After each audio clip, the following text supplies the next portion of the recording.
नमस्कार, DD news में आपका स्वागत है। मैं हूं चंद्रशेखर जोशी और आइए सबसे पहले आपको दिखाते हैं इस वक्त की हेडलाइंस। रेखा गुप्ता होंगी दिल्ली की नई मुख्यमंत्री। बीजेपी विधायक दल की बैठक में हुआ फैसला। रेखा गुप्ता ने राजभवन में उपराज्यपाल से की मुलाकात, पेश किया सरकार बनाने का दावा।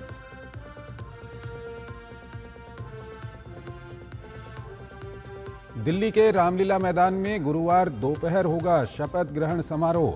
पीएम मोदी और केंद्रीय मंत्रिमंडल के साथ एनडीए शासित राज्यों के सीएम और डेप्यूटी सीएम भी शपथ ग्रहण समारोह में होंगे शामिल।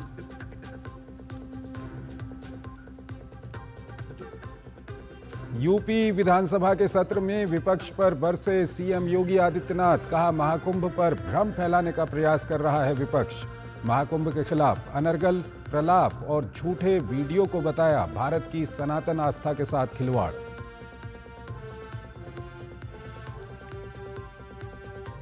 महाकुंभ पर ममता बनर्जी के बयान पर देश में बढ़ा बवाल। बीजेपी ने बताया सनातन का अपमान। कोलकाता में बीजेपी का प्रदर्शन, साधु संतों ने भी की बयान की निंदा।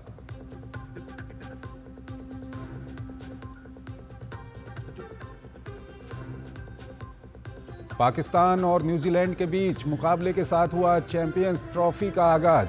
गुरुवार को दुबई में भारत करेगा अपने अभियान की शुरुआत। पहले मुकाबले में बांग्लादेश से होगी भिड़ंत।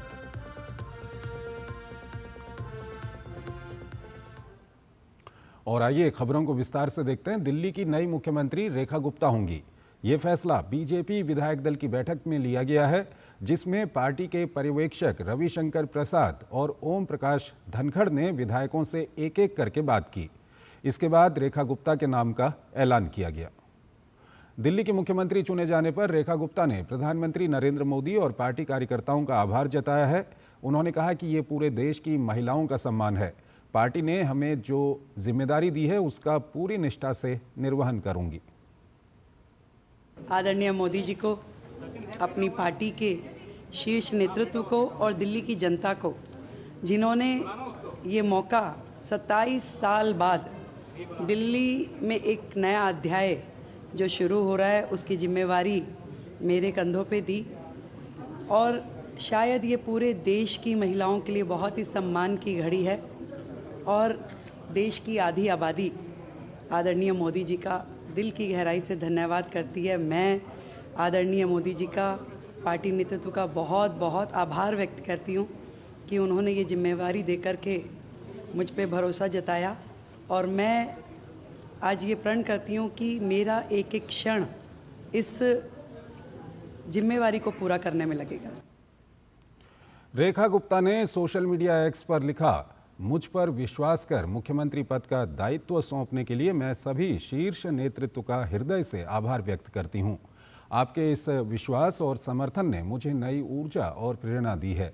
मैं संकल्प लेती हूं कि दिल्ली के हर नागरिक के कल्याण, सशक्तिकरण और समग्र विकास के लिए पूरी ईमानदारी, निष्ठा और समर्पण से कार्य करूंगी। दिल्ली को नई ऊंचाइयों पर ले जाने के इस महत्वपूर्ण अवसर के लिए मैं पूरी तरह से प्रतिबद्ध हूं। भाजपा राष्ट्रीय अध्यक्ष जेपी नड्डा ने भाजपा विधायक दल की नेता चुने जाने पर नवनिर्वाचित विधायक रेखा गुप्ता को शुभकामनाएं दी। उन्होंने सोशल मीडिया प्लेटफॉर्म एक्स पर लिखा, भाजपा विधायक दल की नेता चुने जाने पर श्रीमती रेखा गुप्ता को हार्दिक बधाई एवं शुभकामनाएं। मुझे पूर्ण विश्वास है कि आपके कुशल नेतृत्व में दिल्ली विकास और सुशासन की नई ऊंचाइयों की ओर अग्रसर होगा। प्रधानमंत्री नरेंद्र मोदी के मार्गदर्शन में दिल्ली की जनता की आकांक्षाओं को पूरा करने के लिए आप पूरी निष्ठा से कार्य करेंगी। दिल्ली को आपदा से छुट्टी दिलाकर विकास, सुविधा और स्वच्छता के पैमाने पर सबसे ऊपर पहुंचाना हमारा संकल्प रहेगा। वरिष्ठ भाजपा नेता और रक्षा मंत्री राजनाथ सिंह ने दिल्ली में भाजपा विधायक दल का नेता चुने जाने पर रेखा गुप्ता को बधाई दी है। उन्होंने सोशल मीडिया एक्स पर लिखा, दिल्ली में श्रीमती रेखा गुप्ता को भाजपा विधायक दल का नेता चुने जाने पर बहुत बधाई एवं शुभकामनाएं। प्रधानमंत्री श्री नरेंद्र मोदी जी के मार्गदर्शन में और उनके प्रयासों से दिल्ली विकसित भारत की विकसित राजधानी बनेगी, ऐसा मेरा पक्का विश्वास है। वहीं रेखा गुप्ता को दिल्ली का मुख्यमंत्री चुने जाने पर केंद्रीय गृह मंत्री अमित शाह ने बधाई और शुभकामना दी है। अमित शाह ने सोशल मीडिया मंच एक्स पर लिखा, भाजपा विधायक दल की नेता चुने जाने पर श्रीमती रेखा गुप्ता जी को हार्दिक बधाई एवं शुभकामनाएं देता हूं। मुझे पूर्ण विश्वास है कि दिल्ली को दुनिया की शीर्ष राजधानियों में से एक बनाने का जो संकल्प प्रधानमंत्री श्री नरेंद्र मोदी जी ने लिया है, आप उस दिशा में समर्पण भाव से कार्य करेंगी। दिल्ली की माताओं बहनों ने जिन आशाओं और अपेक्षाओं से भाजपा को आशीर्वाद दिया है, मुझे भरोसा है कि आपके नेतृत्व में भाजपा सरकार उसकी पूर्ति के लिए दिन रात कार्य करेगी। और वहीं दिल्ली भाजपा विधायक दल की नेता चुने जाने के बाद रेखा गुप्ता ने राजभवन में उपराज्यपाल वीके सक्सेना से मुलाकात की और सरकार बनाने का दावा पेश किया। उनके साथ दिल्ली के पर्यवेक्षक रविशंकर प्रसाद और ओम प्रकाश धनखड़ भी मौजूद थे। इसके अलावा विधायक प्रवेश वर्मा, बीजेपी अध्यक्ष वीरेंद्र सचदेवा, प्रभारी विजयंत पांडा, सह प्रभारी अतुल गर्ग और अन्य नेता भी राजभवन पहुंचे।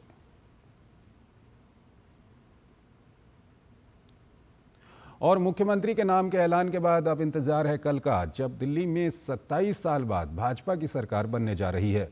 कल दिल्ली के रामलीला मैदान में दोपहर करीब 12:30 बजे शपथ ग्रहण समारोह होगा, जिसमें पीएम मोदी सहित उनका पूरा मंत्रिमंडल होगा, तो एनडीए शासित राज्यों के सीएम और डेप्यूटी सीएम होंगे। विभिन्न क्षेत्रों के दिग्गजों के अलावा दिल्ली के विभिन्न वर्गों के लोगों को भी आमंत्रित किया गया है। इसी रामलीला मैदान से अरविंद केजरीवाल की राजनीति का उदय हुआ था, इसलिए कल के कार्यक्रम के राजनीतिक संदेश भी कई हैं। दिल्ली के अगले मुख्यमंत्री के नाम का ऐलान हो गया है। पहली बार भारतीय जनता पार्टी की ओर से विधायक बनी रेखा गुप्ता को इस पद के लिए चुना गया है। भाजपा विधायक दल की बैठक में उन्हें विधायक दल का नेता चुना गया। 27 साल बाद राष्ट्रीय राजधानी में सत्ता में आने के बाद पार्टी ने उन्हें सरकार के मुखिया के रूप में चुना है। दिल्ली विधानसभा चुनाव में रेखा गुप्ता शालीमार बाग सीट से विधायक हैं। उन्होंने विधानसभा चुनाव में आम आदमी पार्टी की वंदना कुमारी को शिकस्त दी। उनका जन्म हरियाणा के जींद जिले में स्थित नंदगढ़ गांव में 1974 में हुआ था। बाद में उनका परिवार साल 1976 में दिल्ली शिफ्ट हो गया। रेखा गुप्ता ने दिल्ली यूनिवर्सिटी से बीकॉम और एलएलबी की डिग्री प्राप्त की है और उनकी उच्च शिक्षा दिल्ली विश्वविद्यालय से ही हुई है। उन्होंने अपने राजनीतिक जीवन की शुरुआत 1992 में संघ के छात्र संगठन अखिल भारतीय विद्यार्थी परिषद से की थी। 1996 में दिल्ली विश्वविद्यालय छात्र संघ की अध्यक्ष भी रह चुकी हैं। 2007 और 2012 में उत्तरी पीतमपुरा से पार्षद चुनी गईं। रेखा गुप्ता भारतीय जनता युवा मोर्चा की दिल्ली इकाई की सचिव और राष्ट्रीय सचिव भी रह चुकी हैं। इसके अलावा वो दिल्ली बीजेपी महिला मोर्चा की महासचिव और बीजेपी की राष्ट्रीय कार्यकारिणी की सदस्य भी रह चुकी हैं। वैश्य समुदाय से आने वाली रेखा गुप्ता लंबे समय से आरएसएस से जुड़ी रही हैं। दिल्ली में भाजपा का प्रमुख महिला चेहरा रहीं। उन्होंने सुमेधा योजना जैसी पहल की शुरुआत की। भारतीय जनता पार्टी ने रेखा गुप्ता को साल 2015 और 2020 दोनों विधानसभा चुनाव में दिल्ली की शालीमार बाग विधानसभा सीट से टिकट दिया था। हालांकि दोनों चुनाव में वंदना कुमारी ने उन्हें मात दी थी। हालांकि साल 2025 के चुनाव में रेखा गुप्ता ने आखिरकार आम आदमी पार्टी की वंदना कुमारी को चुनाव हराया और अब वो दिल्ली की सीएम बनेंगी। रेखा गुप्ता दिल्ली की चौथी महिला मुख्यमंत्री होंगी। उनसे पहले सुषमा स्वराज, शीला दीक्षित और आतिशी इस पद पर रह चुकी हैं। Bureau report, TD news. Delhi की नवनिर्वाचित मुख्यमंत्री रेखा गुप्ता को भाजपा के राष्ट्रीय महासचिव तरुण चुग ने बधाई दी है। तरुण चुग ने कहा कि रेखा गुप्ता का चुना जाना भाजपा की महिला सशक्तिकरण को आगे बढ़ाने की सोच को दर्शाता है। विद्यार्थी परिषद से अपना जीवन शुरू करने वाली एक छात्र नेता से पार्टी की आइडियोलॉजी को आगे बढ़ाने वाली बहन रेखा गुप्ता जी को अभी विधायक दल ने अपना नेता चुना है। मैं उन्हें बधाई देता हूं। ये भारतीय जनता पार्टी के श्री नरेंद्र मोदी जी की सोच, वुमेन एम्पावरमेंट को आगे बढ़ाना, महिला सशक्तिकरण की सोच, प्रधानमंत्री मोदी जी ने जो सोच दी है उसे आगे बढ़ाने का काम निश्चित रूप से रेखा गुप्ता जी के नेतृत्व में दिल्ली में होगा। भाजपा नेता बांसुरी स्वराज ने नवनिर्वाचित विधायक रेखा गुप्ता का दिल्ली के मुख्यमंत्री पद के लिए नाम घोषित होने पर खुशी जताई है। उन्होंने भरोसा जताते हुए कहा कि रेखा गुप्ता न केवल महिला सशक्तिकरण की मिसाल कायम करेंगी, बल्कि पीएम नरेंद्र मोदी के नेतृत्व में वुमेन लेड डेवलपमेंट की भी मिसाल बनेंगी। मैं विश्वास से कह सकती हूँ कि आदरणीय प्रधानमंत्री श्री नरेंद्र मोदी जी के कुशल नेतृत्व में रेखा जी दिल्ली में विकास के एक नए अध्याय को रेखांकित करेंगे। आप देख लीजिएगा, वो न केवल महिला सशक्तिकरण का नया अध्याय रचित करेंगी, बल्कि आदरणीय प्रधानमंत्री श्री नरेंद्र मोदी जी का जो विजन है वुमेन लेड डेवलपमेंट, यानी महिलाओं के नेतृत्व में देश के सशक्तिकरण का विजन, उसको भी चरितार्थ कर दिल्ली में दिखाएगा। रेखा गुप्ता के दिल्ली की मुख्यमंत्री बनाए जाने की घोषणा का बीजेपी के नेताओं ने स्वागत किया है। बीजेपी के नेताओं का कहना है कि रेखा राज में दिल्ली का चौतरफा विकास होगा और वो दिल्ली की जनता की उम्मीदों पर खरा उतरेंगी। आइए सुन लेते हैं क्या कह रहे हैं बीजेपी के नेता। पीएम के नाम के लिए लीडर ऑफ हाउस के नाम से रेखा गुप्ता जी का नाम प्रपोज किया गया है, उसका हम स्वागत करते हैं। शीर्ष नेतृत्व ने जो किया है ठीक किया है, महिलाओं को सम्मान दिया है और हम उसके साथ हैं। मेरी बहुत बहुत शुभकामनाएं और बधाई है और मुझे पूरी उम्मीद है कि उनके नेतृत्व में निश्चित तौर पे दिल्ली के लोगों ने जो कष्ट भोगा है पिछले 10 सालों में, उससे भारतीय जनता पार्टी और रेखा जी मुक्त कराएंगी। महिला सशक्तिकरण की बात आदरणीय मोदी जी न सिर्फ कहते हैं, करते भी हैं। दिल्ली भाजपा के विधायक दल के नेता के रूप में रेखा जी का नाम तय किया है। रेखा जी को बधाई, पूरी दिल्ली को बधाई। सभी क्वालिटी को ध्यान में रखा गया, उनका संगठन का अनुभव, उनका सत्ता का अनुभव, लेकिन जब वो एक महिला है तो एक महिला होने के नाते मुझे और भी खुशी है। मैं प्रधानमंत्री जी का धन्यवाद देना चाहती हूँ। जो फैसला आया है, पूरा कार्यकर्ता एकजुट हो गया दिल्ली का, क्योंकि पहली बार एमएलए बनने पर उनको ये जो मुख्यमंत्री बनाया महिला को, और उसमें काबिलियत है। जो मोदी जी के हमारे काम, जो मोदी जी के ने गारंटी पे गारंटी दी है, अमित शाह जी ने जो मैनिफेस्टो बताया है, हम उसको घर घर पहुंचाएंगे। रेखा गुप्ता के दिल्ली की मुख्यमंत्री चुने जाने पर आप नेता आतिशी ने रेखा गुप्ता को बधाई देते हुए कहा कि भाजपा ने दिल्ली की जनता से किए वादे हैं, उन वादों को वो जरूर पूरा करेंगी। मैं रेखा गुप्ता जी को बहुत बहुत बधाई देना चाहूंगी और मैं उम्मीद करती हूं कि जो जो वादे भारतीय जनता पार्टी ने दिल्ली के लोगों को किए हैं, उन वादों को वो जरूर पूरा करेंगी। और मैं रेखा गुप्ता जी को आम आदमी पार्टी की तरफ से ये भी कहना चाहूंगी कि दिल्ली वालों के विकास के लिए उन्हें कोई भी मदद, कोई भी समर्थन आम आदमी पार्टी की तरफ से चाहिए हो तो उनको हमेशा मिलेगा, जरूर मिलेगा। दिल्ली की नवनिर्वाचित मुख्यमंत्री रेखा गुप्ता के घर में जश्न का माहौल है। बीजेपी विधायक दल की बैठक में उनके नाम पर मुहर लगते ही उनके परिजनों और समर्थकों में खुशी छा गई। आइए सुनते हैं उनके परिजन क्या कुछ कह रहे हैं। हम पार्टी के शीर्ष नेता का बहुत बहुत धन्यवाद देते हैं, जिन्होंने हमारी बहन रेखा गुप्ता को मुख्यमंत्री की जिम्मेवारी दी है। वो पार्टी का नाम और हमारे शालीमार बाग का नाम रोशन करेंगी। हम परिवार उनके लिए बहुत खुश है और दिल्ली को जिस कार्य की उम्मीद थी, अब रेखा भाभी ये काम करके दिखाएंगी और हमारे लिए बहुत खुशी की बात है कि आज वो इस पोजीशन पे पहुंची हैं। दिल्ली की नवनिर्वाचित मुख्यमंत्री रेखा गुप्ता ने कहा कि दिल्ली की जनता से किए गए हर वादे को वो पूरा करेंगी। उन्होंने कहा कि देश की राजधानी का मुख्यमंत्री महिला को बनाना एक बड़ी जिम्मेदारी है। मैं प्रधानमंत्री नरेंद्र मोदी को धन्यवाद देती हूं। रेखा गुप्ता ने कहा कि प्रधानमंत्री नरेंद्र मोदी के नेतृत्व में दिल्ली का स्वर्णिम अध्याय शुरू होगा। दिल्ली की मुख्यमंत्री रेखा गुप्ता जी हमारे साथ हैं। मैम, सबसे पहले आपको बधाई, और इस नई जिम्मेदारी को किस तरीके से देख रही हैं आप? बहुत बड़ी जिम्मेदारी है। दिल्ली जो देश की राजधानी है और वहाँ पे एक महिला को मुख्यमंत्री बनाया जाना सच में एक बहुत बड़ा निर्णय है। मैं बहुत धन्यवाद करती हूँ अपने शीर्ष नेतृत्व का, आदरणीय प्रधानमंत्री जी का, दिल्ली की जनता का, हमारे सभी विधायक गणों का, जिन्होंने मिल करके ये जिम्मेदारी मुझे सौंपी है। और मैं पूरी कोशिश करूँगी कि मेरा हर क्षण जो आने वाला समय है उसमें जो विज़न आदरणीय प्रधानमंत्री जी ने दिल्ली के लिए देखा है, जो कमिटमेंट्स हमने दिल्ली की जनता से की है, उसे पूरा करने में लगाऊं।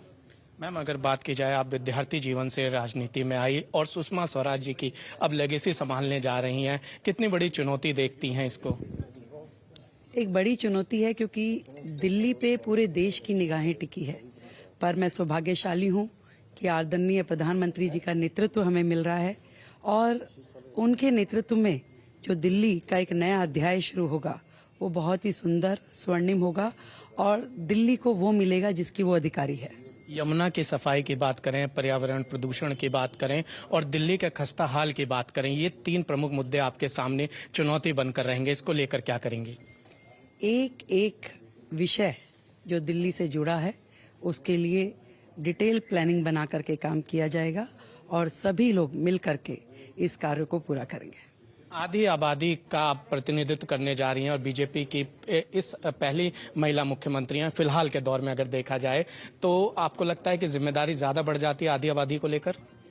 बिल्कुल बढ़ जाती है और मैं अपनी बहनों को ये भरोसा दिलाती हूँ कि आदरणीय मोदी जी जितना ध्यान हम बहनों का रखते हैं उसमें 100% जितनी चीजें उनके लिए सोची गई है उनको पूरा करना, यही मेरा ध्येय है। शुक्रिया हमसे बातचीत करने के लिए। तो ये थी हमारे साथ दिल्ली की मुख्यमंत्री रेखा गुप्ता। कैमरा पर्सन संदीप के साथ निशांत राय, डीडी न्यूज, दिल्ली। तो ये थी डीडी न्यूज की एक्सक्लूसिव बातचीत दिल्ली की होने वाली मुख्यमंत्री रेखा गुप्ता के साथ।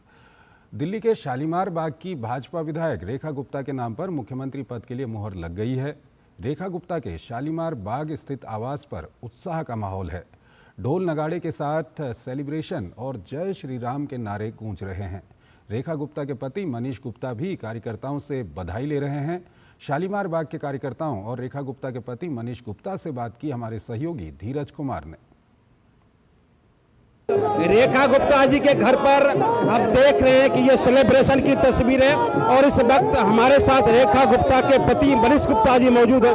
मनीष जी, इस मौके पे आप क्या कहेंगे? सबसे पहले अभी सब बहुत उत्साहित है, सब खूब एंजॉय कर रहे हैं, रेखा जी का इंतजार कर रहे हैं। तो इस समय क्योंकि सभी के लिए आज बहुत सुंदर और बहुत बड़ा दिन है, तो इसी को सब लोग भगवान का, मोदी जी का, हमारी पार्टी का धन्यवाद कर रहे हैं। पूरे दिल्ली के कार्यकर्ताओं की मेहनत सफल हुई है और इसमें कोई शक नहीं है। वो सभी लोग 25 साल बाद सरकार बनी है, इसीलिए बहुत ज़्यादा खुश है, एक्साइटेड है।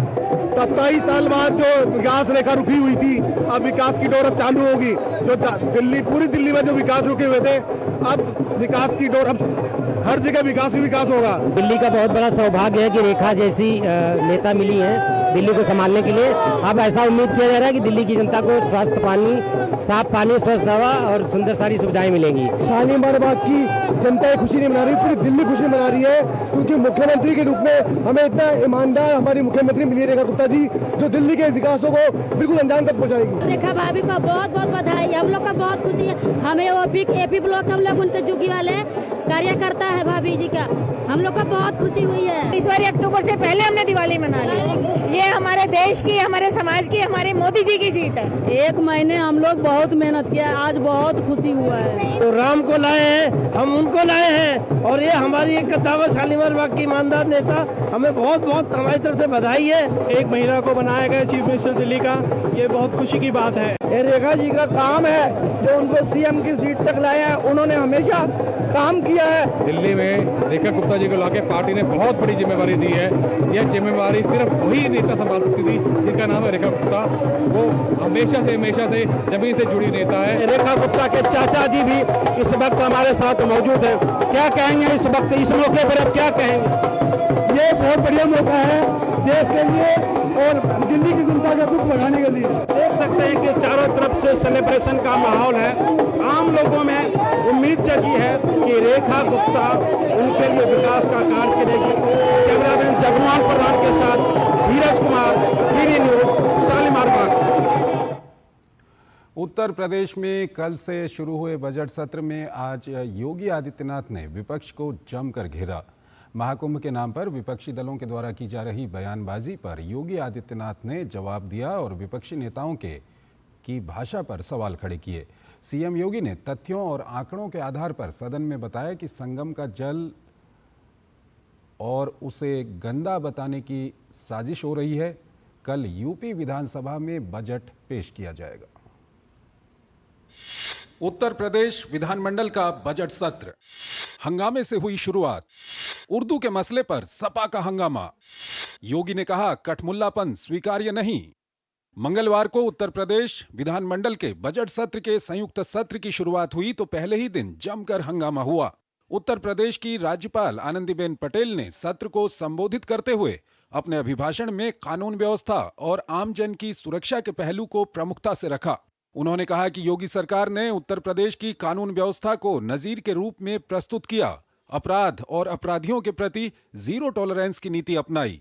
उन्होंने कहा कि सरकार के कार्यकाल में सांप्रदायिक दंगा या जातिगत संघर्ष की घटना नहीं हुई है। राज्यपाल ने कहा कि उत्तर प्रदेश देश में एक्सप्रेसवे प्रदेश के रूप में भी जाना जाता है।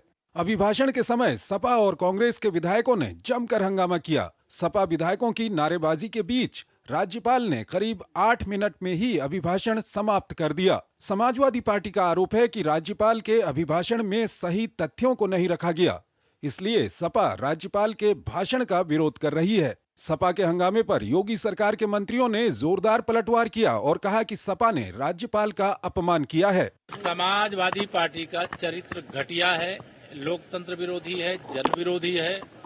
आज महामहिम राज्यपाल जी के अभिभाषण के दौरान जैसा आचरण समाजवादी पार्टी के सदस्यों ने किया, उससे शर्म भी शर्मा जाए। जो पढ़ा जा रहा था उसको विरोध किया, क्योंकि उसमें झूठे आंकड़े दिए गए थे और मांग हो रही थी कि जो कुंभ में भगदड़ में जो मौतें हुई हैं उसका सही आंकड़ा भी इसमें आना चाहिए।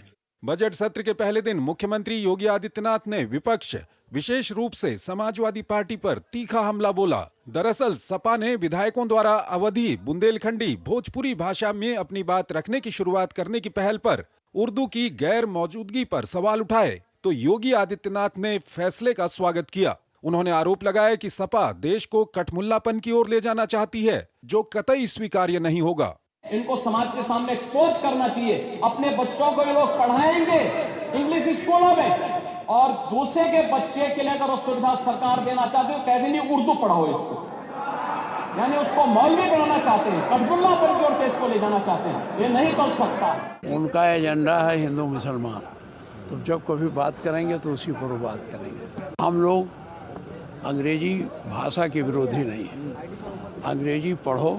उन्होंने कहा कि इन बोलियों को हिंदी की उपभाषाएं मानते हुए सरकार इनके संरक्षण के लिए कार्य कर रही है और विधानमंडल के बजट सत्र के पहले दिन ही जिस प्रकार से विपक्षी दलों ने हंगामा किया है, उससे पूरे सत्र में शोर शराबा होने के संकेत मिल रहे हैं। लखनऊ ब्यूरो के साथ bureau report, DD news. Mallikarjun खड़गे, लालू यादव के बाद ममता बनर्जी ने महाकुंभ पर बेहद विवादित बयान दिया है, जिसके बाद पूरे देश में राजनीतिक बवाल मच गया है। यूपी के सीएम सहित तमाम बीजेपी के बड़े नेताओं ने ममता बनर्जी के बयान पर कड़ी प्रतिक्रिया दी है। ममता के बयान पर संत समाज की ओर से भी बड़ी संख्या में प्रतिक्रियाएं सामने आई हैं, जिसमें सभी संतों ने एक सुर से महाकुंभ के खिलाफ हो रही गलत बयानी पर नाराजगी जाहिर की है। एक तरफ महाकुंभ में श्रद्धालुओं की भीड़ हर दिन नए रिकॉर्ड बना रही है और प्रयागराज में आस्था का महापर्व चल रहा है, तो वहीं दूसरी ओर कुछ नेताओं के बयानों के चलते इस पर सियासत तेज हो गई है। पश्चिम बंगाल के मुख्यमंत्री और तृणमूल कांग्रेस सुप्रीमो ममता बनर्जी के महाकुंभ को मृत्यु कुंभ कहने पर बीजेपी हमलावर है। पार्टी के तमाम दिग्गज नेताओं ने ममता के बयान को सनातन विरोधी बताते हुए माफी की मांग की है। ऐसे लोग जो सनातन पर उंगलियां उठाते हैं, उनके उंगलियां उठाने से वो उनका ही नुकसान करेंगे। लोगों की आस्थाएं, विश्वास और भावनाओं पर इस तरह चोट करना भी अपराध है। ममता बनर्जी जी का बयान इंडी गठबंधन की सोच का प्रकटीकरण है और भारत के विरुद्ध, हिंदू धर्म और सनातन धर्म के विरुद्ध होने वाले षड्यंत्र का भी एक प्रकटीकरण है। इस बयान की मैं कड़ी आलोचना करते हुए यही कहूँगा कि ये मानसिक तौर से बुरी तरह से बीमार हैं और लोगों की आस्था को चोट पहुंचाने का जो पाप किया है, जो काम किया, उसके लिए देश से क्षमा मांगे, श्रद्धालुओं से क्षमा मांगे, प्रदेश की जनता से क्षमा मांगे। पश्चिम बंगाल भाजपा अध्यक्ष और केंद्रीय मंत्री सुकांत मजूमदार ने महाकुंभ के लिए मुख्यमंत्री ममता बनर्जी की मृत्यु कुंभ टिप्पणी पर पश्चिम बंगाल के राज्यपाल डॉक्टर सीवी आनंद बोस को पत्र लिखकर इसे बेहद असंवेदनशील और बेहद अपमानजनक बताया। उन्होंने विधानसभा के रिकॉर्ड से इस बयान को हटाने, इस मामले का संज्ञान लेने और मुख्यमंत्री से सार्वजनिक रूप से माफी मांगने का आग्रह किया। उन्होंने आरोप लगाया कि ममता बनर्जी ने पश्चिम बंगाल में मुस्लिम वोट बैंक को खुश करने के लिए ये बात कही है। कोलकाता में भाजपा कार्यकर्ताओं ने ममता बनर्जी के मृत्यु कुंभ वाले बयान के खिलाफ विरोध प्रदर्शन किया। जिस तरीके से ममता बनर्जी एक सिटिंग चीफ मिनिस्टर होने के बावजूद उन्होंने हिंदू धर्म का जिस तरह का अपमान किया है, जिस तरह का महाकुंभ का अपमान किया है, इसके खिलाफ भी गवर्नर साहब उनसे पूछे और कार्रवाई करें। ममता बनर्जी के इस बयान पर विपक्ष में भी एक राय नहीं है। कांग्रेस के कुछ नेता जहां इस बयान पर सवाल खड़े कर रहे हैं, वहीं अखिलेश यादव ममता के बयान के साथ दिखे। महाकुंभ सनातन धर्म की आस्था का सबसे बड़ा समागम है और हम सबकी विश्वास और धर्म से आस्था से जुड़ा हुआ है। दुखद घटना हुई वहां पर 30 लोगों के जो सरकारी आंकड़े हैं उन पर हुई है, उस पर हम सबकी संवेदना भी है। लोगों के साथ खिलवाड़ हुई, उनकी भावना के साथ खिलवाड़ हुई, उनके इमोशन का फायदा भारतीय जनता पार्टी उठा रही है। जो ममता बनर्जी जी ने कहा वो ठीक कहा है कि लोगों की जान गई है और जान इतनी गई है कि सरकार नहीं बता पा रही है। ममता बनर्जी के इस बयान को लेकर साधु संतों ने भी उन पर निशाना साधा है। ये मृत कुंभ नहीं है, ये मृत सोच है। इस सोच को हमें बदलना होगा और इस देश में सारा संकट सोच का है। कुछ लोग सच में परेशान हैं, कुछ सच से परेशान हैं, कुछ अपनी सोच से परेशान है। ममता कुलकर्णी अपने फिल्मी जिंदगी से बाहर निकल के सनातन के प्रति समर्पित हो गई है और ममता बनर्जी जो एक हिंदू परिवार में जन्मी है वो सनातन की विरोधी हो गई है। ममता जी को मैं आग्रह करना चाहूँगा कि वो भी राजनीतिक जीवन से संन्यास लेके कुंभ में स्नान करें। गौरतलब है कि पश्चिम बंगाल की मुख्यमंत्री ममता बनर्जी ने महाकुंभ के आयोजन को लेकर उत्तर प्रदेश के मुख्यमंत्री योगी आदित्यनाथ पर निशाना साधते हुए महाकुंभ को मृत्यु कुंभ की संज्ञा दी, जिसको लेकर बवाल देखने को मिल रहा है। इससे पहले लालू यादव ने भी महाकुंभ को लेकर सवाल उठाए थे। Bureau report, DD news. Prayagraj Mahakumbh में स्नान करने वाले श्रद्धालुओं की संख्या लगातार बढ़ रही है। महाकुंभ में अब तक 56 करोड़ से अधिक लोग स्नान कर चुके हैं। इसी कड़ी में आज केंद्रीय मंत्री जीतन राम मांझी ने अपने परिवार संग पवित्र डुबकी लगाई। संगम में पवित्र डुबकी लगाने के बाद केंद्रीय मंत्री जीतन राम मांझी ने राजद नेता लालू प्रसाद यादव और टीएमसी सुप्रीमो ममता बनर्जी को निशाने पर लिया। जीतन राम मांझी ने अपने सोशल मीडिया मंच एक्स पर लिखा, लीजिए भाई, हमने भी कुंभ स्नान कर लिया। अब यदि किसी को पेट में दर्द हो रहा होगा तो हम उनका कुछ नहीं कर सकते। वैसे लालू प्रसाद यादव जी एवं ममता दीदी को कुछ ज्यादा ही समस्या होगी।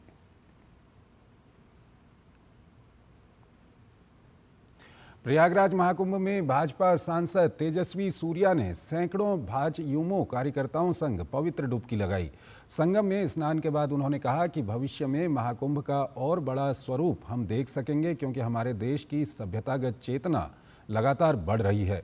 उन्होंने महाकुंभ के सफल और शानदार आयोजन का श्रेय प्रधानमंत्री नरेंद्र मोदी और उत्तर प्रदेश के मुख्यमंत्री योगी आदित्यनाथ और उनकी पूरी कैबिनेट को दिया।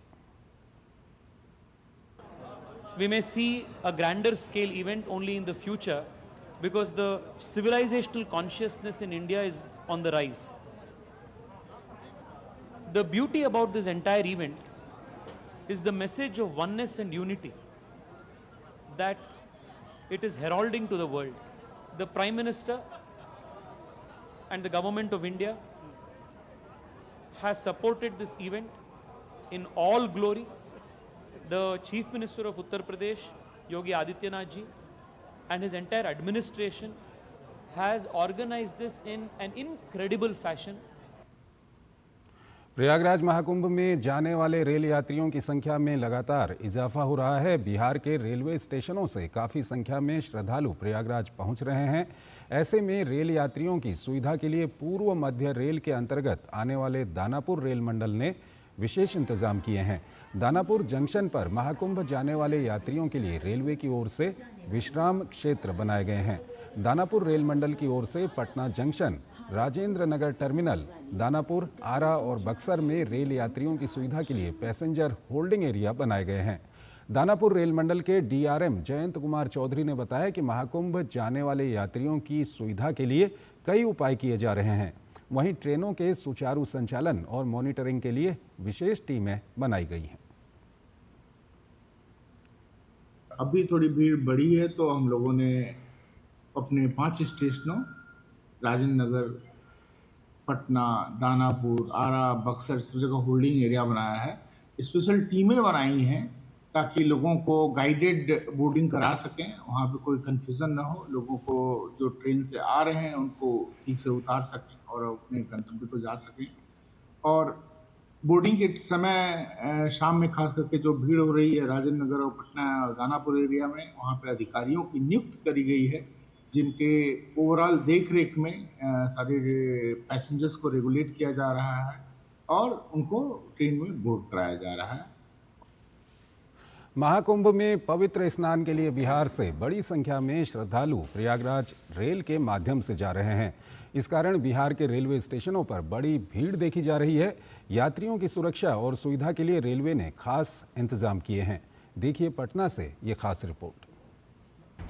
बिहार से महाकुंभ जाने वाले श्रद्धालुओं की सुविधा के लिए विशेष इंतजाम। भीड़ नियंत्रण के लिए पटना समेत राज्य भर के स्टेशनों पर बने होल्डिंग एरिया।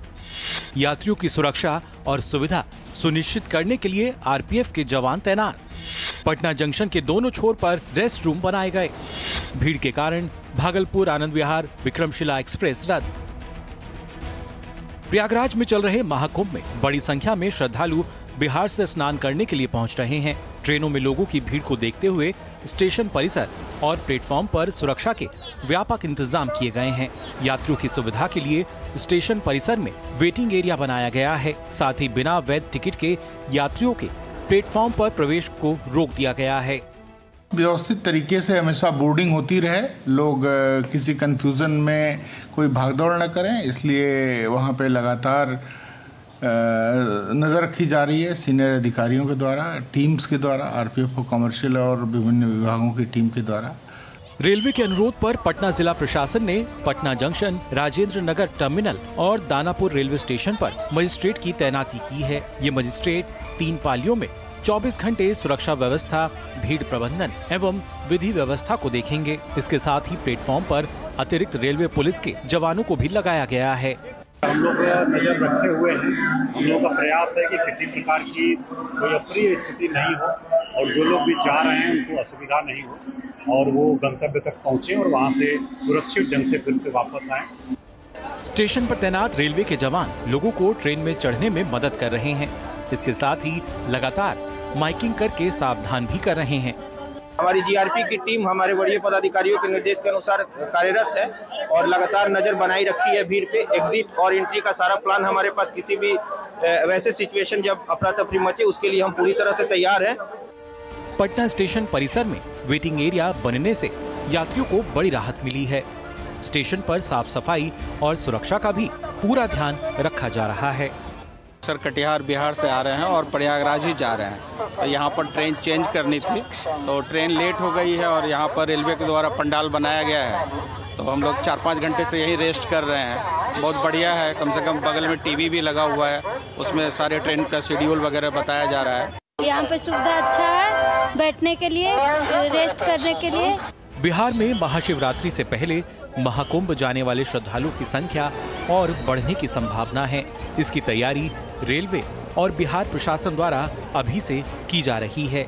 कुंभ के खत्म होने में अब 1 सप्ताह के लगभग का वक्त रह गया है, लेकिन पटना जंक्शन पर यात्रियों की भारी भीड़ अभी भी देखने को मिल रही है। ऐसे में रेलवे ने व्यापक इंतजाम किया है। एक परमानेंट वेटिंग एरिया भी बनाया गया है। इसके साथ ही एक टेम्पररी टिकट लेने की व्यवस्था भी की गई है ताकि यात्रियों को किसी तरह की परेशानी का सामना न करना पड़े।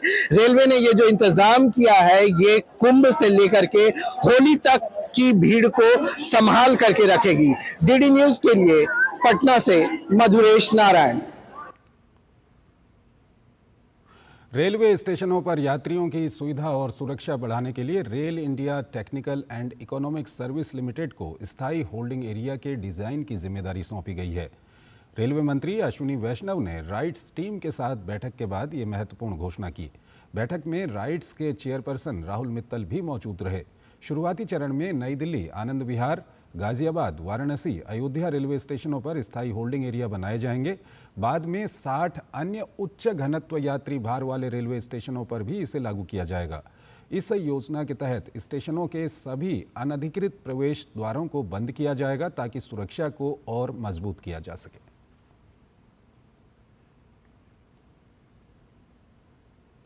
आरएसएस प्रमुख मोहन भागवत ने दिल्ली में संघ के नए कार्यालय केशव कुंज का उद्घाटन किया। उद्घाटन समारोह में केंद्रीय गृह मंत्री अमित शाह, रक्षा मंत्री राजनाथ सिंह और बीजेपी के राष्ट्रीय अध्यक्ष जेपी नड्डा भी मौजूद रहे। उद्घाटन सत्र को संबोधित करते हुए मोहन भागवत ने कहा कि देश में संघ कार्य गति पकड़ रहा है। आज जिस पुनर्निर्मित भवन का ये प्रवेशोत्सव है, उसकी भव्यता के अनुरूप ही हमें संघ कार्य का स्वरूप भव्य बनाना है। संघ का नया कार्यालय करीब 5 लाख वर्ग फुट क्षेत्र में फैला हुआ है। आरएसएस के इस नए कार्यालय को गुजरात के प्रसिद्ध वास्तुकार अनूप दवे ने डिजाइन किया है। इसमें ऑडिटोरियम, लाइब्रेरी, अस्पताल और एक हनुमान मंदिर भी शामिल है। इस भव्य इमारत का निर्माण सार्वजनिक दान से हुआ है, जिसमें 75,000 से अधिक लोगों ने अपना योगदान दिया है। संघ कार्यालय परिसर में कुल 3 टावरों का निर्माण किया गया है। परिसर में पहला टावर साधना, उसके बाद प्रेरणा और अंत में अर्चना टावर है।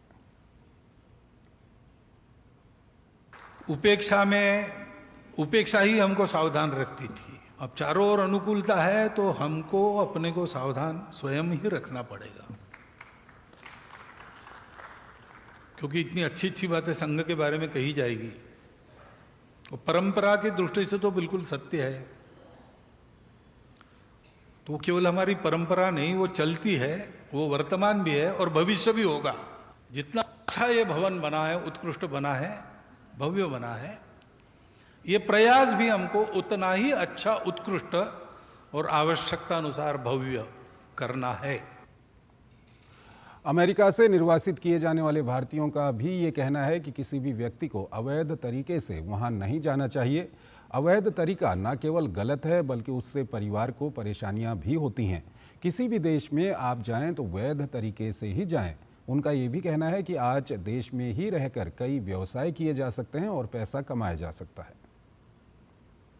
पहले ही सर मेरी बात 1 नंबर में हुई थी एजेंट के साथ। खतरनाक तो होता ही है, रास्ते में भी बहुत जंगल में पैदल चलना, पहाड़ियाँ, खतरे वाला सिस्टम है सारा। वहाँ कोई कुछ खाने पीने को नहीं है।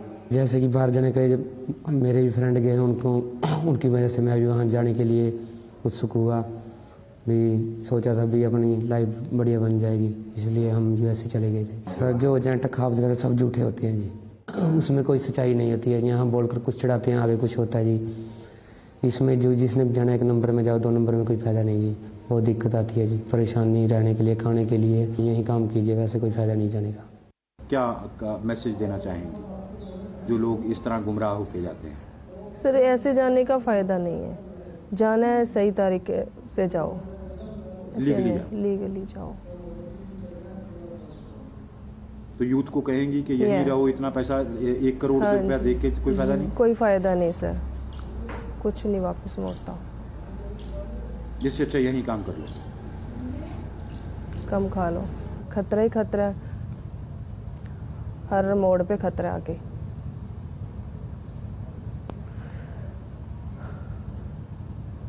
बहुत मुश्किल है सर रास्ता, ये बहुत ज़्यादा। और जब यूएसए क्रॉसिंग होती है वहाँ पे तो अंदर से बहुत ज़्यादा मुश्किल है, बहुत ज़्यादा। देखिए मैं तो यही बोलूँगा, जैसे मेरे साथ धोखा होगा कोई और धोखा ना खाए। आप प्रॉपरली तरीके से जाओ, आप सही तरीके से जाओ। एजेंट से पहले आप प्रॉपर रिटर्न में लीजिए भी आप मेरे को भेज कैसे रहे हैं। मैं अगर बच्चों को साथ में लेके गया था, मेरा दिमाग ख़राब नहीं था, मैं डोंकी रूट से जाऊँगा, मैं तो कुछ और सोच के गया था, लेकिन आगे वो सिस्टम गलत हो गया उसका। जाके अपना आप पढ़ो, स्टडी वीज़े पे जाओ, टूरिस्ट वीज़े पे जाओ, किसी भी तरीके से जाओ, लेकिन गलत मत जाओ। आजकल की जो पीढ़ी है ये मानती नहीं, बाहर जाना है जी, बाहर जाना है। तो ये बात है भी, ये जितने 60, 50, 60 लाख, 80, 70 भी लगाते हैं लोग, वे डोंकी लगाकर हम चले जाएंगे वहाँ देश में पैसे तुम कमाएंगे, तो हिंदुस्तान में भी पैसा कमा सकते हैं। अपना कोई डंगर पाल लो, कोई खेती बाड़ी कर लो, कोई और बिजनेस कर लो। ज़िंदगी बार बार थोड़ा आती है ये। मैं तो यही आदेश दूंगा बच्चों को। राजस्थान विधानसभा में बुधवार को भजनलाल सरकार का बजट पेश किया गया। राज्य का ये पहला ग्रीन बजट रहा। सरकार की ओर से इस बजट में हर वर्ग को कोई ना कोई सौगात देने का प्रयास नजर आया। सरकार की बजट घोषणाओं में सरकारी नौकरी के साथ ही किसानों, महिलाओं, शिक्षा, स्वास्थ्य पर भी फोकस किया गया है। राजस्थान बजट पर देखिए ये खास रिपोर्ट। राजस्थान सरकार द्वारा विधानसभा में पेश किए गए बजट में आम लोगों को कई राहतें देने की घोषणा की गई। बजट में सरकार का जोर आम लोगों की बुनियादी जरूरतों को पूरा करने के साथ ही राज्य के इंफ्रास्ट्रक्चर विस्तार पर भी दिखाई दिया। बजट में अर्थव्यवस्था को मजबूत करने पर फोकस रहा, तो वहीं आम लोगों पर अनावश्यक कर नहीं लगाने को लेकर भी सरकार का संकल्प नजर आया। इसके साथ ही सरकार ने बजट में आम लोगों के लिए कई रियायतें देने की घोषणा की। राज्य के युवाओं को रोजगार देने के लिए संकल्पित सरकार ने बजट में 1,25,000 पदों पर सरकारी नौकरी देने की घोषणा की है। इसके अलावा सरकार ने प्राइवेट सेक्टर में 1.5 लाख नौकरियां देने का भी वायदा किया है। राजस्थान बजट में वित्त मंत्री ने अन्नदाता किसानों के लिए बड़े ऐलान किए हैं। बजट में वित्त मंत्री ने राजस्थान के किसानों के लिए पीएम किसान सम्मान निधि की राशि को बढ़ाकर 9,000 रुपये कर दिया है, तो वहीं गेहूं के एमएसपी पर भी प्रति क्विंटल 150 रुपये बोनस देने की घोषणा की है। इसके अलावा दीर्घकालीन फसली कर्जों और गैर कृषि कर्जों पर किसानों को 5% ब्याज अनुदान भी दिया जाएगा। राजस्थान सरकार ने सभी सेक्टर के साथ साथ शिक्षा और स्वास्थ्य की उत्तम व्यवस्था पर भी विशेष जोर दिया है। बजट पेश करने के बाद मुख्यमंत्री भजनलाल शर्मा ने पत्रकारों से मुखातिब होते हुए कहा कि बीजेपी सरकार ने पिछले वर्ष में अपने संकल्प पत्र के 50% वादों को पूरा किया है। उन्होंने प्रदेश के बजट को जन कल्याणकारी और जन जन की आकांक्षाओं और आशाओं को पूरा करने वाला बताया। वहीं डीडी न्यूज से खास बातचीत में वित्त मंत्री और डिप्टी सीएम दिया कुमारी ने इस बजट को प्रदेश के सर्वांगीण और समावेशी जरूरतों को पूरा करने वाला बजट बताया। उन्होंने कहा कि ये ग्रीन बजट पर्यावरण हितैषी भी है। आज का जो बजट हमारी उप मुख्यमंत्री और वित्त मंत्री दिया कुमारी जी ने रखा है, वो देश के यशस्वी प्रधानमंत्री नरेंद्र मोदी जी के विजन को लेकर के और राजस्थान की जनता से हमने संकल्प पत्र में किए वायदे, उनके अनुसार हमने आज हमारा ये बजट प्रस्तुत किया है। संकल्प पत्र 50% से आगे भी 1 साल में पूरा करने का काम किया है। इस बार जो हमने ग्रीन बजट अनाउंस किया गया, तो वो एक मैं मानती हूँ नवाचार है और एक बहुत महत्वपूर्ण कदम है जो सरकार ने उठाया, और इसको पूरी तरह से इंक्लूसिव करना कि हर सेक्टर में हम लोग पर्यावरण का ध्यान रखेंगे। जो भी काम किया जाएगा किसी भी क्षेत्र में, उसमें भी पर्यावरण का ध्यान रख के ही किया जाएगा। बहरहाल राज्य के बजट में शहरों से लेकर गांव, गरीब और किसान की बात शामिल रही, तो राज्य की आर्थिक तरक्की के लिहाज से कई नवाचार भी किए गए। यूं तो सभी वर्गों से जुड़ी हुई अपेक्षाओं को पूरा करते हुए ये बजट दिखाई दिया, लेकिन इस बजट में किसान, युवा और महिलाओं पर खास तौर पर फोकस दिखाई दिया। सरकार का कहना है कि यह बजट राजस्थान को विकसित राजस्थान बनाने की दिशा में बड़ा कदम साबित होगा। कैमरा पर्सन कमल योगी के साथ महेश दाधीच, डीडी न्यूज, जयपुर। तेलंगाना सरकार के रमजान के महीने में मुस्लिम कर्मचारियों को दफ्तर में 1 घंटा पहले काम से छुट्टी देने के फैसले पर राजनीतिक बयानबाजी तेज हो गई है। भाजपा ने इसे तुष्टीकरण की नई चाल बताया, जबकि कांग्रेस, AIMIM समेत कुछ अन्य पार्टियों ने तेलंगाना सरकार के इस कदम का स्वागत किया। तेलंगाना सरकार का ऐलान, रमजान में पहले घर जाए मुसलमान। कांग्रेस के साथ AIMIM, भाजपा ने बताया तुष्टीकरण की नई चाल। तेलंगाना सरकार के रमजान के महीने में मुस्लिम कर्मचारियों को 1 घंटा पहले काम से छुट्टी देने के मसले पर राजनीतिक बयानबाजी तेज हो गई है। जहां एक और कांग्रेस और AIMIM ने इस कदम की सराहना की है, वहीं भाजपा ने कांग्रेस के नेतृत्व वाली तेलंगाना सरकार पर तुष्टीकरण की राजनीति करने का आरोप लगाते हुए इसकी आलोचना की है। भाजपा IT सेल के प्रमुख अमित मालवीय ने तेलंगाना सरकार के इस फैसले को टोकनवाद करार देते हुए तर्क दिया कि नवरात्र या अन्य धार्मिक आयोजनों के दौरान हिंदुओं के लिए इस तरह के विचार कभी नहीं दिए गए। कि समय बदला, सियासत बदली, लेकिन कांग्रेस की सोच अब भी वही पुरानी रही। दलितों का अपमान और मुसलमानों की तुष्टीकरण नीति कांग्रेस की मानसिकता को पूरी तरह से बेनकाब कर रही है।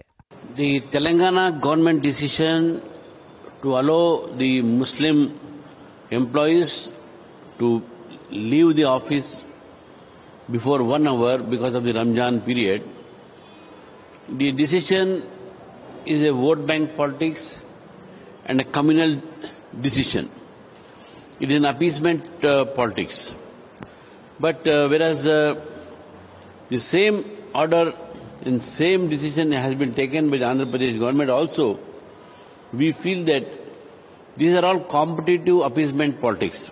कांग्रेस और AIMIM सहित कई अन्य पार्टियों ने इस कदम का स्वागत किया और मांग की कि पूरे प्रदेश में इसी तरह के उपाय लागू किए जाएं। 5 बजे 6 बजे तक रहेंगे तो अपना नमाज पढ़ने का और उपवास खत्म करने का टाइम नहीं मिलता, तो इस वजह से सरकार 1 घंटा 4 बजे 1 आवर एडवांस करे। 5 बजे तक तो सरकार का ड्यूटी है। तेलंगाना का सीएम होने दो, चंद्रबाबू नायडू, दोनों को मैं मुबारकबाद दे रहा हूँ ये काम करने से। रमज़ान और रोज़ा ये मुसलमानों के लिए एक बहुत अहमियत वाली बात है। रोज़ा रखना फ़र्ज़ है। एक इंसान सुबह में 4 बजे उठता है, सहरी करता है, तब तक फजर की नमाज का वक्त हो जाता है, नमाज पढ़ता है, सीधा काम पे चले जाता है, भूखा प्यासा काम करता है। वो 4 बजे अगर निकल जाए, क्योंकि ट्रैफिक है, पब्लिक को घर पहुंचने में देर होती है, 1 घंटा पहुंचने को उसको घर पे लगता है, घर पहुंचा, नमाज पढ़ा, रोज़ा खोल दिया, तो उसमें किसी के पेट में क्यों दर्द होगा। बता दें कि तेलंगाना सरकार द्वारा जारी ऑर्डर के अनुसार 1 महीने तक चलने वाले रमजान के दौरान काम के घंटों में छूट 2 मार्च से शुरू होगी और 31 मार्च तक चलेगी। Bureau report, DD news. आज शिवाजी महाराज की 395वीं जयंती है। इस मौके पर देश भर में तमाम कार्यक्रमों का आयोजन किया गया। छत्रपति शिवाजी महाराज के जन्म स्थान शिवनेरी किले में भी कार्यक्रम आयोजित किया गया है। इस मौके पर नागपुर में लोगों ने सड़कों पर ढोल नगाड़ों के साथ जश्न मनाया। इस कार्यक्रम में महाराष्ट्र के मुख्यमंत्री देवेंद्र फडणवीस, उप मुख्यमंत्री अजीत पवार और एकनाथ शिंदे मौजूद रहे। छत्रपति शिवाजी महाराज की 395वीं जयंती पर पूरे देश ने उन्हें नमन किया। प्रधानमंत्री नरेंद्र मोदी ने शिवाजी महाराज को नमन करते हुए सोशल मीडिया प्लेटफॉर्म X पर एक वीडियो भी साझा किया। इस अवसर पर रक्षा मंत्री राजनाथ सिंह, केंद्रीय गृह मंत्री अमित शाह, महाराष्ट्र के मुख्यमंत्री समेत कई नेताओं ने शिवाजी महाराज की वीरता, न्यायप्रियता और समर्पण को याद किया। छत्रपति शिवाजी महाराज की जयंती पर देश भर में, विशेषकर महाराष्ट्र में विभिन्न कार्यक्रमों का आयोजन किया गया। महाराष्ट्र के राज्यपाल CP राधाकृष्णन मुंबई में आयोजित समारोह में शामिल हुए, जबकि छत्रपति शिवाजी महाराज के जन्म स्थान शिवनेरी किले में आयोजित छत्रपति शिवाजी महाराज के जन्मोत्सव कार्यक्रम में महाराष्ट्र के मुख्यमंत्री देवेंद्र फडणवीस और उप मुख्यमंत्री एकनाथ शिंदे और अजीत पवार ने हिस्सा लिया। वहीं महाराष्ट्र के मुख्यमंत्री देवेंद्र फडणवीस और केंद्रीय मंत्री मनसुख मांडविया जय शिवाजी जय भारत पदयात्रा में शामिल हुए। My appeal to all my fellow country brothers and sisters that we must be united all the time to make India, yes, the glorious country in the world. We must get back all our glory. That is the real homage we can pay to Chhatrapati Shivaji Maharaj. मुझे आज खुशी है, महाराष्ट्र के सभी जिले में हजारों की संख्या में माय भारत के वॉलंटियर पदयात्रा के द्वारा छत्रपति शिवाजी के जीवन से प्रेरणा लेके विकसित भारत के संकल्प को साकार करने की दिशा में आगे बढ़े हैं। इस अवसर पर पूरे देश में, महाराष्ट्र में शिव जयंती बड़े उत्साह से मना रहे सब लोग और सभी शिव भक्त, लाखों करोड़ों शिव भक्त जो है आज छत्रपति शिवाजी महाराज की जयंती मना रहे हैं। इस मौके पर नागपुर में लोगों ने सड़कों पर ढोल नगाड़ों के साथ जश्न मनाया। पुणे के जुन्नर में फायर लाइट शो का आयोजन किया गया। वहीं राजस्थान के जयपुर में आयोजित शिवाजी की जयंती समारोह में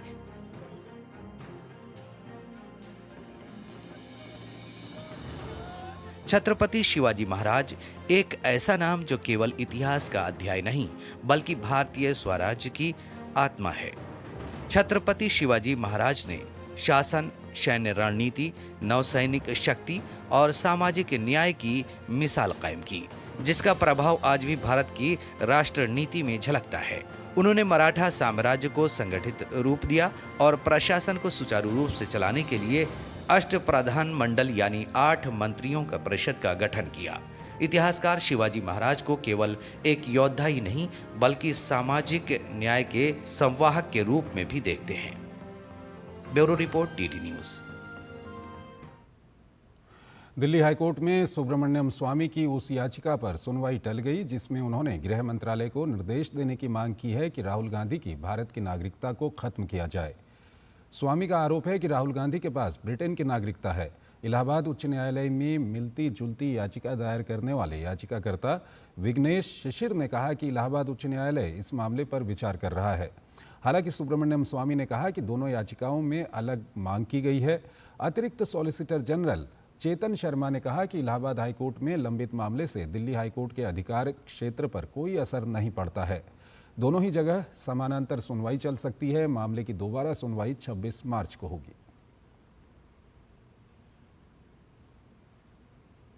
भारतीय क्रिकेट टीम चैंपियंस ट्रॉफी में कल अपने अभियान की शुरुआत करेगी। भारत अपना पहला मैच बांग्लादेश के खिलाफ दुबई क्रिकेट स्टेडियम में खेलेगा। वनडे क्रिकेट में बांग्लादेश के खिलाफ भारत का पलड़ा भारी है। वहीं इसी महीने इंग्लैंड के खिलाफ सीरीज को 3-0 से अपने नाम करने वाली टीम इंडिया के हौसले बुलंद हैं।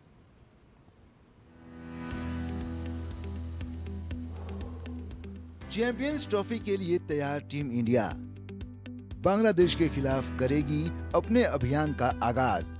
दुबई क्रिकेट स्टेडियम में भिड़ेंगी दोनों टीमें। चैंपियंस ट्रॉफी 2025 का आगाज हो चुका है। वहीं भारतीय क्रिकेट टीम भी तैयार है टूर्नामेंट में अपने पहले मुकाबले के लिए। टीम इंडिया अपने अभियान की शुरुआत गुरुवार को बांग्लादेश के खिलाफ मुकाबले से करेगी। दोनों टीमें दुबई क्रिकेट स्टेडियम में भिड़ेंगी। बात अगर टीम इंडिया की तैयारी की करें तो इंग्लैंड के खिलाफ एक दिवसीय सीरीज जीतकर आई टीम इंडिया के हौसले बुलंद हैं। टीम इंडिया के कप्तान रोहित शर्मा का इस सीरीज में शानदार खेल देखने को मिला था। उन्होंने इंग्लैंड के खिलाफ शतक जमाया था। वहीं विराट कोहली ने अहमदाबाद में इंग्लैंड के खिलाफ अर्धशतकीय पारी खेली थी। इनके अलावा शुभमन गिल भी इस समय फॉर्म में बने हुए हैं। गेंदबाजी में भारत की पूरी उम्मीदें मोहम्मद शमी पर टिकी होंगी। उनके पास अनुभव है और जसप्रीत बुमराह की गैर मौजूदगी में उनके ऊपर काफी जिम्मेदारी रहेगी। वहीं बात अगर बांग्लादेश की करें तो यह टीम युवा और अनुभवी खिलाड़ियों का जोरदार मिश्रण है। अनुभवी मुशफिकुर रहीम और महमूदुल्लाह से टीम को काफी उम्मीदें होंगी। गेंदबाजी में तस्कीन अहमद और नाहिद राणा बेहतर प्रदर्शन करते हुए नजर आ सकते हैं। इनके अलावा स्पिन गेंदबाज रिशद हुसैन भारतीय बल्लेबाजों को परेशान कर सकते हैं। दोनों टीमों के बीच अब तक के प्रदर्शन की बात करें तो भारत और बांग्लादेश के बीच अब तक 41 मुकाबले खेले गए हैं, जिसमें भारतीय टीम ने 32 मुकाबले अपने नाम किए हैं। वहीं बांग्लादेश को 8 मैचों में जीत मिली है। एक मैच ड्रॉ रहा है। दुबई क्रिकेट स्टेडियम में दोनों टीमों के बीच 2 मुकाबले खेले गए हैं और दोनों मैचों में ही भारत को जीत मिली है। ऐसे में आंकड़ों के लिहाज से टीम इंडिया का पलड़ा भारी है। अनुभवी और युवा खिलाड़ियों से सजी टीम इंडिया आत्मविश्वास से लबरेज है। टीम की कोशिश अपने पिछले प्रदर्शनों को दोहराते हुए चैंपियंस ट्रॉफी में अपने अभियान की शुरुआत शानदार अंदाज में करने की होगी। Sports desk, DD news. Apollo नई दिल्ली मैराथन का आयोजन इस महीने की 23 तारीख को होगा। दिल्ली के जवाहरलाल नेहरू स्टेडियम में आयोजित होने वाले इस मैराथन में 10 किलोमीटर और 5 किलोमीटर वर्ग में धावक हिस्सा ले सकेंगे। दिल्ली में आयोजित एक प्रेस कॉन्फ्रेंस में नई दिल्ली मैराथन की टी-शर्ट और मेडल लॉन्च किया गया। ग्रीन दिल्ली के संकल्प के साथ दिल्ली मेट्रो भी दिल्ली मैराथन के आयोजन में अपोलो के साथ आई है। आयोजकों की ओर से प्रतिभागियों को मेट्रो में मुफ्त सेवा दी जाएगी। आयोजकों का मानना है कि Delhi half marathon PM Modi के फिट इंडिया मुहिम को और विस्तार देगा। दिल्ली मेट्रो के मैनेजिंग डायरेक्टर डॉक्टर विकास कुमार का कहना है कि दिल्ली मेट्रो ग्रीन ट्रांसपोर्ट के रूप में कार्य करती है, जो कि लोगों को सार्वजनिक परिवहन के प्रयोग के लिए प्रेरित करती है। नई दिल्ली में आयोजित अपोलो दिल्ली मैराथन की प्रेस कॉन्फ्रेंस के दौरान उन्होंने कहा कि दिल्ली को और ग्रीन बनाने के लिए मेट्रो रिन्यूएबल एनर्जी सोर्सेज को बढ़ाने पर काम कर रही है।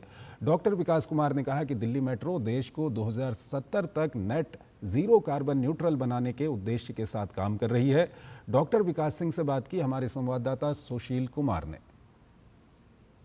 अपोलो दिल्ली मैराथन की शुरुआत 23 फरवरी को होने वाली है। इसमें दिल्ली मेट्रो की एक विशेष भूमिका भी रहने वाली है। इस वक्त हमारे साथ DMRC के MD मौजूद हैं, इनसे बात करेंगे। सर, अपोलो मैराथन में दिल्ली मेट्रो की क्या भूमिका रहने वाली है? हमारे लिए पर्यावरण सबसे महत्वपूर्ण रहा है, जिससे कि पर्यावरण को कोई नुकसान न पहुँचे। तो उसके लिए दिल्ली मेट्रो समझ लीजिए एक तरह का ग्रीन ट्रांसपोर्ट है, जो लोगों को प्रेरित करता है कि अपनी रोड ट्रांसपोर्ट छोड़ के इस पे आएँ, जिससे कि पोल्यूशन कम हो, कंजेशन कम हो, एक्सीडेंट्स कम हो और लोगों को सुविधा हो। तो कम्युनिटी की सुविधा और हेल्थ के लिए दिल्ली मेट्रो है।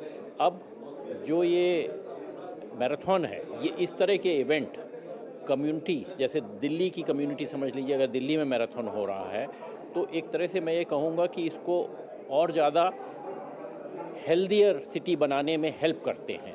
ग्रीन दिल्ली को बनाने में मेट्रो की बड़ी खास अहमियत रही है।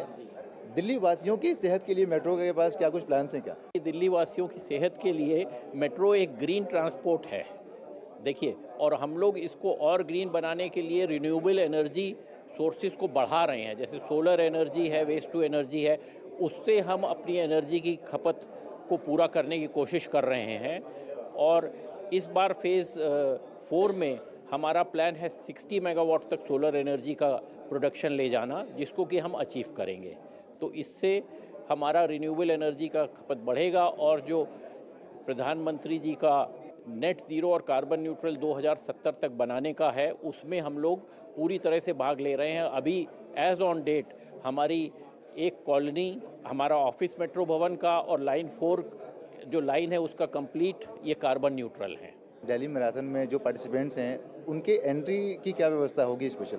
देखिए, इसमें क्या है, अपोलो टायर्स और ये जिसके ऑर्गेनाइजर्स हैं, उन्होंने जो भी पार्टिसिपेंट्स हैं जो रजिस्टर किए हैं उनको बिब देते हैं, जो पहन के आते हैं, वो जो एक तरह से एंट्री का काम करता है। उसी बिब में हमारा QR कोड भी रहेगा, जिससे कि वो एंटर करेंगे। तो ये थे दिल्ली मेट्रो के MD, जिनका साफ तौर पर कहना है कि दिल्ली तैयार है मैराथन के लिए और दिल्ली के साथ साथ मेट्रो भी तैयार है धावकों के साथ, उनके साथ दौड़ने के लिए। Sushil Kumar, DD news, Delhi. तो इस बुलेटिन में फिलहाल इतना ही। आप बने रहिए DD न्यूज़ के साथ। नमस्कार।